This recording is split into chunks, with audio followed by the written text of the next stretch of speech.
Bueno, en primer lugar, para acordar y para ponernos en claro en relación a lo que sigue, pues me estaban diciendo que querían historia contemporánea y que querían pues todo lo que era Siria, Líbano y demás. Y me parece que es algo muy adecuado, pero hay dos cosas que me gustaría prever. Primero, que no a todo el mundo le gusta tanto la historia contemporánea. Entonces hay personas que también les gusta la historia antigua o la historia medieval. Y esto nos inscribe en una historia muy reciente, pero también en una historia muy violenta.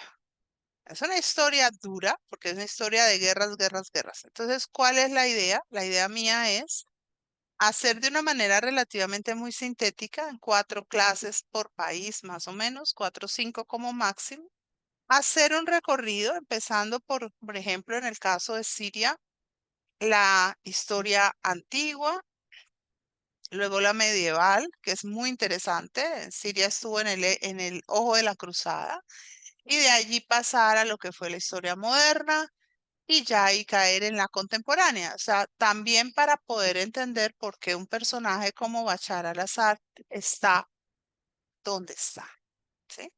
O sea, que no nos aparezca como un champiñón de la nada, sino que estos personajes aparecen dentro de unos recuentos históricos siguiendo unos procesos históricos.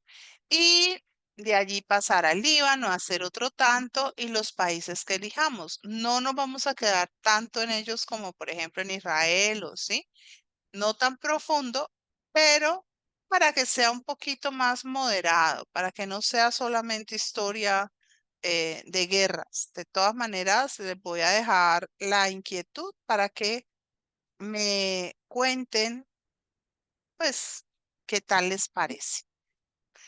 Bien, nosotros hemos estado hablando de la cuestión palestina y veíamos que la cuestión palestina actualmente se inscribe entre dos grandes actores por parte de Palestina. Uno es Hamas, el movimiento de resistencia islámica, fundado por el jeque Ahmed Yassin, y la otra es todo lo que viene a ser, eh, se me acabó de ir el nombre, ya me voy a acordar. La otra es la derivada de lo que era la OLP, ¿sí?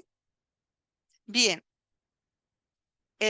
yo les creo que les conté que jamás llegó a participar del asunto palestino a partir de la década de 1960 y se incorporó especialmente en lo que era la región o el desarrollo de la región de la Franja de Gaza, lo que había quedado de la Franja de Gaza originalmente. El jeque Yassim había intervenido haciendo una serie de actos de benevolencia o de ayuda para las personas del común, y jamás inicialmente no tiene un perfil político. Ese perfil político lo va a ir ganando después de que se da el desarrollo de la primera intifada, que eso fue lo que vimos. Vimos cómo hay un momento en que la presión ejercida por el gobierno de Israel sobre las poblaciones palestinas lleva a que éstas se movilicen socialmente a partir de una protesta popular que se considera muy violenta, pero y que se llamará la intifada, pero que más allá de su propia violencia va a llamar la atención por la manera en que fue reprimida por el ejército y por el Estado israelí, que usó la fuerza de la manera más abierta para constreñir a las personas. Jamás entró a la Franja de Gaza y lo primero que tuvo que enfrentar fue a la yihad palestina, que era justamente el grupo de mujahidines que estaban en medio de una guerra religiosa. Y uno diría, pero ¿por qué se enfrentan si lo que uno podría esperar es que estos dos grupos más bien se pusieran de acuerdo? Pues porque tenían objetivos políticos distintos y porque querían controlar los liderazgos de una manera mucho más directa. En 1988, Hamas publica su carta declaratoria en la cual deja completamente claro cuál es su ideario y establece muy claramente que quiere que Palestina sea una sociedad islámica de carácter histórico. Es decir, no un islamismo como el que hoy en día se vive en la mayor parte de los países islámicos, que es un islamismo que se ha secularizado, que no tiene un horizonte completamente fundamentalista, que no se basa única y exclusivamente en la norma del Corán o de la Sharia, sino todo lo contrario. O sea, ellos quieren un fundamentalismo islámico muy parecido a lo que se va a tener en Irán.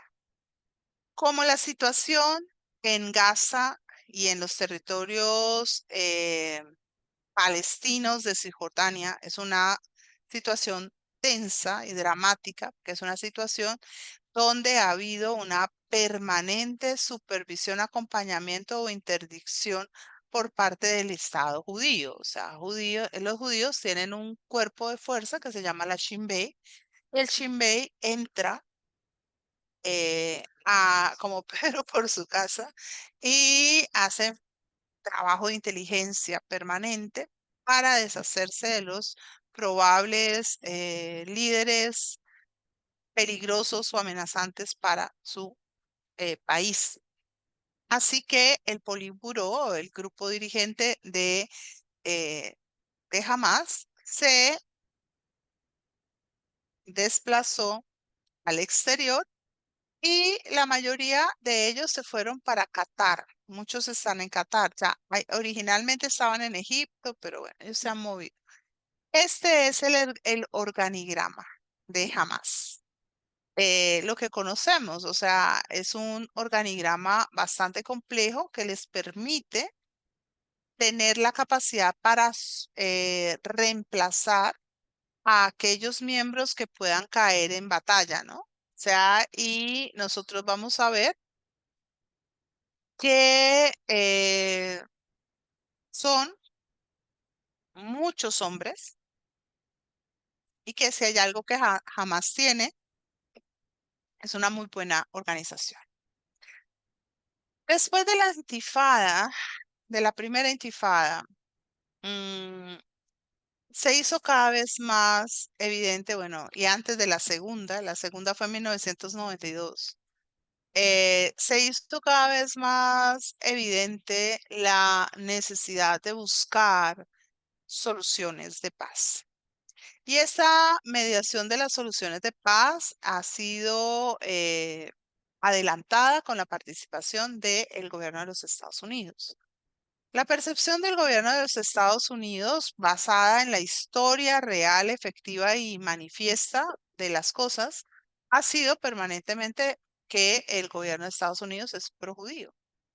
¿Por qué es projudío? Realmente porque hay una gran cantidad de población judía en Estados Unidos con cargos de importancia, pero además de eso, porque dada la orientación de los países islámicos como Irán, Irak, eh, Egipto, a favor del bloque soviético, para los estadounidenses, pues los judíos representaban la posibilidad de tener un lugar seguro en la región y un lugar desde el cual movilizar sus tropas o sus fuerzas en caso de necesidad. Vamos a ver que hay varios tipos de conversación. Una de las más importantes fueron las conversaciones de Oslo de 1993 a 1995, Aquí se da un hecho sin precedentes, y es que la OLP reconoce por primera vez la legitimidad de la existencia del Estado de Israel. Al mismo tiempo, Israel reconoce la legitimidad de la OLP. Sin ese reconocimiento no era posible llegar a adelantar ningún acuerdo, porque entre dos que se consideran ilegítimos, pues no se puede firmar. Y se llega a la conclusión de la creación de la Autoridad Palestina. Los acuerdos de Oslo realmente le garantizaron a los miembros de la OLP tener la posibilidad de encontrar una o de tener una identidad legítima frente a las instancias internacionales para la negociación y poder entonces empezar a obtener recursos y beneficios mayores para solventar su el gobierno. Pero evidentemente fueron muy impopulares al interior de la población palestina y se convirtieron en un gran argumento para que jamás pudiera empezar a cuestionar y a hablar sobre su legitimidad. Las malas buenas lenguas decían por ahí que en esos acuerdos se les habían, digamos, se habían ofrecido una gran cantidad de beneficios a favor de Palestina. Lo cierto es que se llegaba a decir que los territorios de Cisjordania y de la Franja de Gaza se transferían a la autoridad palestina. En esos territorios, sobre todo en Gaza, había una importante cantidad de población judía, de colonos judíos, que eran parte de lo que habían generado la intifada. Porque en Gaza, claro, porque habían llegado cada vez más judíos, y esto pues estaba limitando el acceso al territorio por parte de los palestinos. Y se habla entonces de que los territorios de la Cisjordania se van a clasificar de acuerdo a su peligrosidad o al grado de amenaza que puedan llegar a tener para Israel en áreas A, B y de un área C. Luego vamos a hablar de esas tres áreas y de cómo esas tres áreas son un punto crítico muy delicado en relación con la administración de estos territorios. Bien, obviamente jamás inmediatamente señaló que eh, lo, lo que se había dado en Oslo era una gran traición contra el pueblo palestino y culpabilizó de eso tanto a Yasser Arafat como a Isaac Rabin. Por su parte, en el asunto había también parte de los israelíes que no estaban para nada contentos, los hiperortodoxos israelíes, porque parte del problema que tenemos hoy en día es que el gobierno de Israel está muy aposentado, muy solventado sobre unos parámetros de pensamiento político que son de ultraderecha. Unos grupos que piensan que Israel solo va a estar bien el día que no haya un solo palestino eh, no vinculado con Israel dentro del territorio. ¿Sí? Bien, entonces vamos a empezar a ver que se empieza a... Lo que debió haber traído la paz a la región, lo que hizo fue incrementar los grados de violencia porque se empiezan a dar una serie de atentados suicidas y digamos, estos atentados tienen la intención de presionar tanto a Isaac Rabin como a Yasser Arafat para echar por la borda los acuerdos de Oslo. Bien, mm, los acuerdos son, como les decía, atacados por dos archienemigos, pero que en este caso casi que estuvieran como que estuvieran de acuerdo. que son la derecha, manejada por o liderada por Netanyahu, y la rama de Hamas. Bien. Las cosas llegan a un punto extremo cuando el 4 de noviembre de 1995 el primer ministro de Israel, Yitzhak Rabin, es asesinado por un ultraderechista ortodoxo judío.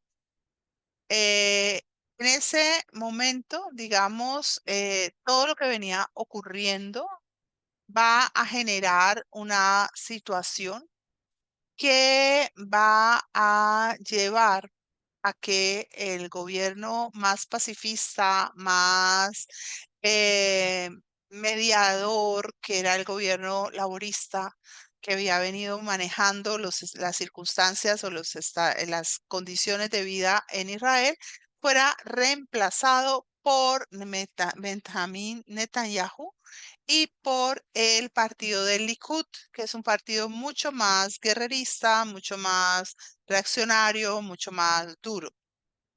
Por su parte, en los territorios palestinos debía desarrollarse un sistema de elecciones con el propósito de establecer un gobierno autonómico para los territorios palestinos. En 1996 jamás boicoteó las elecciones y finalmente, ¿sí? Y finalmente estas quedaron suspendidas y no pudieron llevarse a cabo, sino básicamente hasta el 2005. En 1997 Estados Unidos ya sindicó o identificó a Hamas como una organización terrorista, cosa que era y es, ¿sí? Porque Hamas infiltra a la población, sobre todo en la Franja de Gaza, convertir, no, sí, eso quiere decir no nos gustan los judíos, no, mentira, pero, ay, Dios mío, cómo me da por decir bobadas. Eso, lo cierto es que jamás se va a volver entonces mucho más recalcitrante en sus prácticas y va, cuando sea la segunda intifada, en la década del 2000, perdón, yo pensé que era en el 92, no, es en el 2000, jamás va a ser uno de los elementos más disparadores. Ahora, la segunda intifada, como vamos a ver, fue una situación que fue abiertamente provocada por los judíos, ¿no? Porque Sharon va a decidir ir a la famosa mezquita de Al-Aqsa, a, a yo no sé a qué, ¿sí? Porque él no tenía que subir allá. O sea, lo único que subió fue a generar un gran malestar en la población palestina. Los palestinos están muy decepcionados de todo lo que se ha venido dando, se sienten traicionados por la OLP y por Al-Fatah. Al-Fatah era el que se me olvidó ahorita, es el brazo político de la OLP. Y sienten que no se les ha resuelto nada. O sea, una de las grandes demandas del pueblo palestino ha sido la reincorporación territorial de los refugiados que están fuera de el espacio, ¿no? de, de Palestina. Pero eso es algo inviable, o sea, eso no se va a lograr, porque eso supondría eh, cosas muy graves. Es decir, Israel ha estado dispuesto a decir cosa que no ha cumplido, ha estado dispuesto a decir, le voy a volver a dar más tierra, les voy a dar más autonomía, pero pues dejar que suban los coeficientes poblacionales no les interesa. No les interesa. Para Israel, em, el que los palestinos estén fuera de Palestina es algo que se considera positivo, ¿sí? Bien, entonces en este momento los palestinos se sentían particularmente mal, no tenían libertad, estaban muy limitados en la disposición de empleo. ¿Por qué? Porque para el momento de de los acuerdos de Oslo, Israel había abierto las fronteras laborales y era relativamente sencillo poder pasar la frontera. Obviamente, esa frontera ha estado militarizada y ha sido cuestionada y ha sido una frontera muy regulada, pero todas las fronteras más o menos lo están, ¿sí? Y más cuando hay conflicto bélico. Pero Israel se había ido volviendo cada vez más proclive a abrir los espacios laborales para los jóvenes palestinos, pero con los atentados, eso cambió. Además, pues sí es cierto que con los castigos que se impusieron desde la primera intifada a Palestina, pues la posibilidad de la población palestina de disponer de mejores condiciones para trabajar y demás, pues quedaron muy por debajo, ¿no? Entonces, no podían tener profesiones, tenían que hacer trabajos de bajo perfil. Bueno, una situación muy complicada y además em, ellos estaban muy resentidos frente al hecho de que cada vez habían más colonos israelíes en las tierras palestinas. Todas estas circunstancias estallaron cuando Ariel Sharon va en el año 2000 al monte del templo para demostrar que Israel puede hacer lo que le da la gana con este territorio que era un territorio sagrado para Palestina. Es decir, es cuando yo voy a meterme en el patio del vecino para provocarlo, ¿sí? Fue una provocación que lo que hizo fue disparar de nuevo el rango de violencia, vuelven a aparecer las bombas, vuelven a aparecer las presiones de Hamas, reivindicando la necesidad de que se les retorne a Palestina el resto de Cisjordania, porque ¿qué es lo que pasa? Que vamos a verlo más adelante, muchos de esos territorios cisjordanos son teóricamente posesión palestina. Pero Israel dice, no, este pedazo no, porque es peligroso. Y este otro pedazo tampoco, porque es peligroso. Es decir, quedan relegados a un territorio mucho más pequeño del que en teoría deberían tener. Bien, vamos a ver lo que fue la segunda intifada.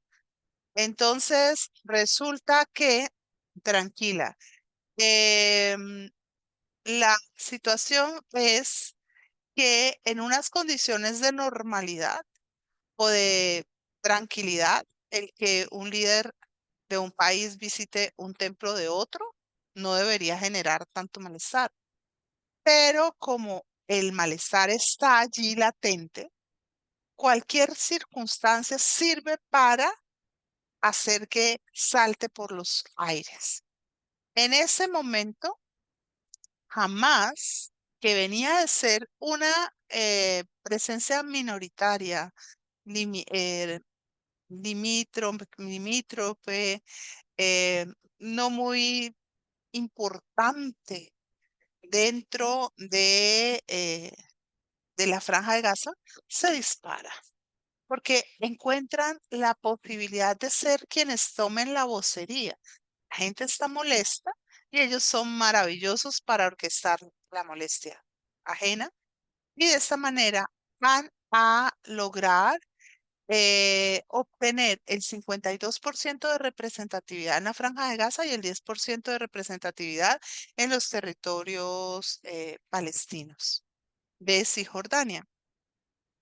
Ya en julio del año siguiente, después de un año de enfrentamiento, el 86% de los palestinos estaban de acuerdo con la línea dura de Hamas de enfrentar a Israel con la violencia y el apoyo jamás había aumentado un 17%. Los israelíes, por su parte, también dieron un paso al frente y eligieron a Ariel Sharon, un hombre de línea muy dura, para que fuera su primer ministro. Esto era David contra Goliat o Goliat contra Goliat, como se quiera, porque pues era una situación sumamente incendiaria. Para ese momento, Yasser Arafat era el presidente de la Autoridad Palestina y digamos que le tocaba bailar con la más fea. Primero porque Yasser Arafat para este momento ya estaba bastante enfermo, o sea, estaba pasando una crisis de salud. Segundo, porque le pasó lo que tiende a pasar y es cuando la leche se gusanea, que es lo que estamos viendo en Venezuela, que sí, es algo que es dolorosísimo, y es que el gobierno de la comunidad palestina se manifestará como un gobierno sumamente corrupto. Y esa corrupción es algo muy doloroso porque además es una corrupción que está de cara a la ineptitud. ¿Por qué? Porque ellos se venden, pero ¿a quién se venden? A Israel. O sea, muchos de ellos se venden a Israel y lo hacen. Yo no sé si yo les dije que vieran la serie de Fauda, ojalá la hayan visto porque en Fauda aparece. Se venden como, es decir, mi hijo necesita una cirugía. Israel me presta los medios para hacer la cirugía. O sea, pero entonces tengo que abrirme a las líneas de lo que Israel me está demandando. ¿Sí? Entonces es una cosa, además por esos territorios, lo vamos a ver, va a pasar un comercio de armas y de otras tantas cosas terribles, todo como parte de una cultura de la pobreza que es escabrosa. Bien, para ese momento jamás va a promover el desarrollo de las brigadas Al-Qassani, que se van a convertir en uno de los elementos más letales que se presentan en la región, porque van a desarrollar una serie de atentados contra los objetivos militares israelíes, pero más allá de los objetivos militares, contra objetivos civiles. La razón fundamentalmente es el, digamos, poner en crisis a Israel. Obviamente, los israelíes van inmediatamente a responder, van a hacer unos bombardeos muy impactantes de diferentes edificios en Palestina y van a dar lugar a la muerte de muchos civiles palestinos. Sí, es que cuando uno ve lo que ocurre, vamos a encontrar que una de las cuestiones que van a estar en juego es aquella que tiene que ver con que sí, ya vamos a atacar el apartamento del señor con un misil. Ajá, pero si yo le mando un misil a un apartamento en un segundo piso, eso implosiona todo el edificio. Un segundito, ya continúo. Un segundo.